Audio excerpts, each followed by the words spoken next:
Yeah,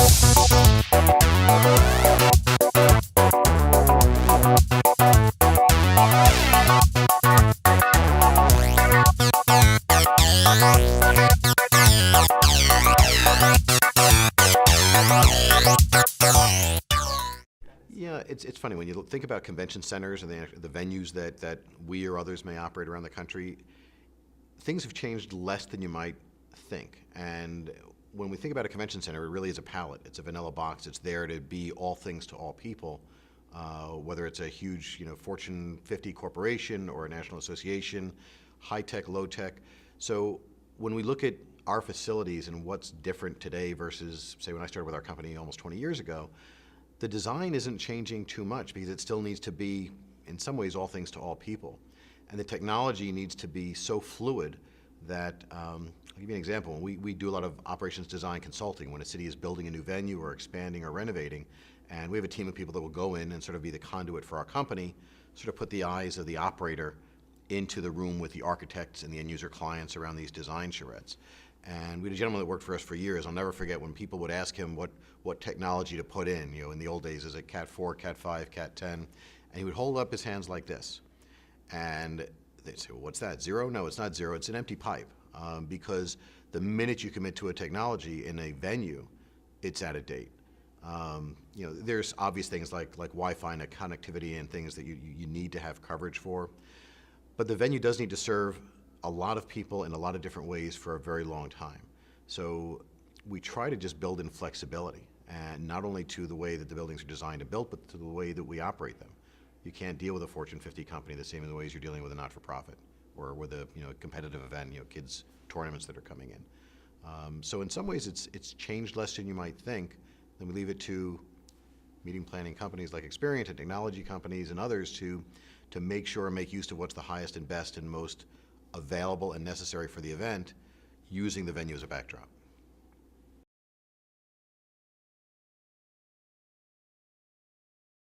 It's a great question. A lot of what we're doing from a management standpoint and from a, I'll say, flexible design, furnishings and things that are sort of more changeable during the tenure of a convention center than the walls and the ceiling and the infrastructure.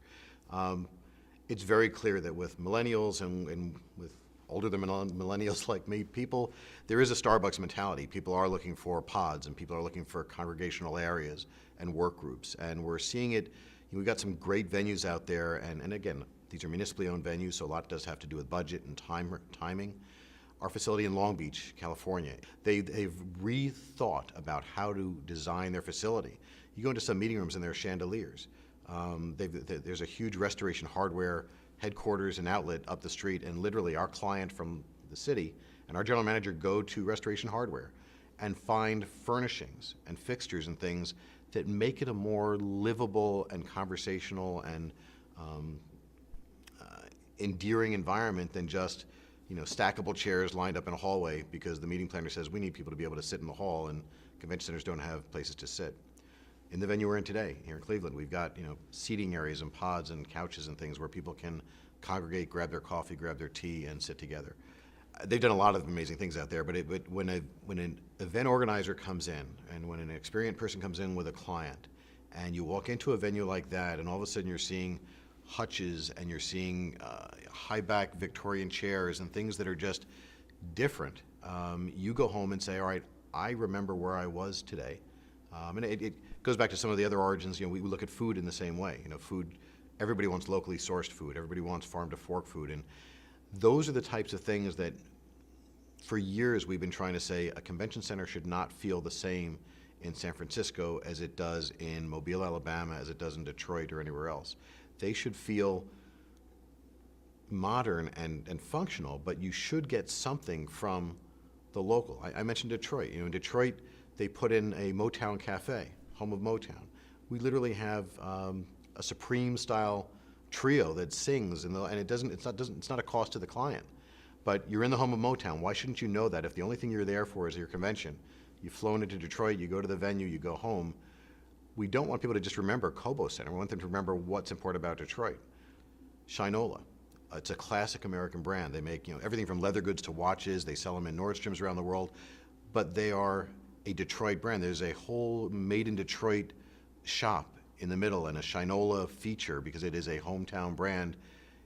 Again, so many of us go to an event and go to a venue. We fly in the night before, we're at the hotel, we're in the venue from coffee break in the morning till reception back to our hotel. You want people to feel like they've been in a place that's comfortable and a place that they can say, yeah, I was in Detroit, not I was in a convention center.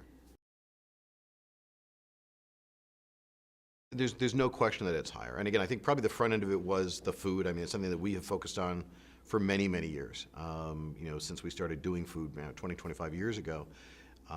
It's even in our brand that the food brand that we use is called Savor, and there's 3 dots after it, and then it's the city name.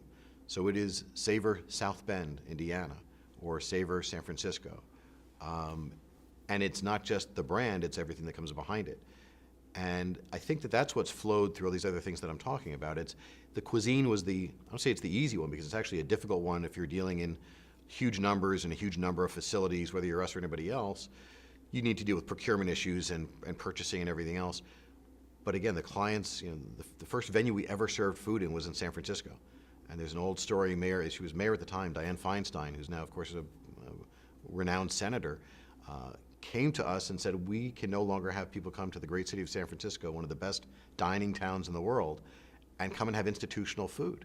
And we had never done food, but this is probably 1985. It's before my time with the company. And you can't have people go to one of the best restaurant cities in the world and get sort of institutional hot dogs and sandwiches and salads. And that's what sort of was the initial wave that brought us to where we are today with cuisine.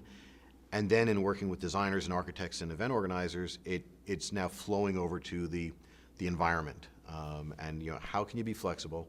How can you keep things that can move around and be a reg area one day and a congregational area the next, and a feature for a trade show exhibit that needs to be out front the next?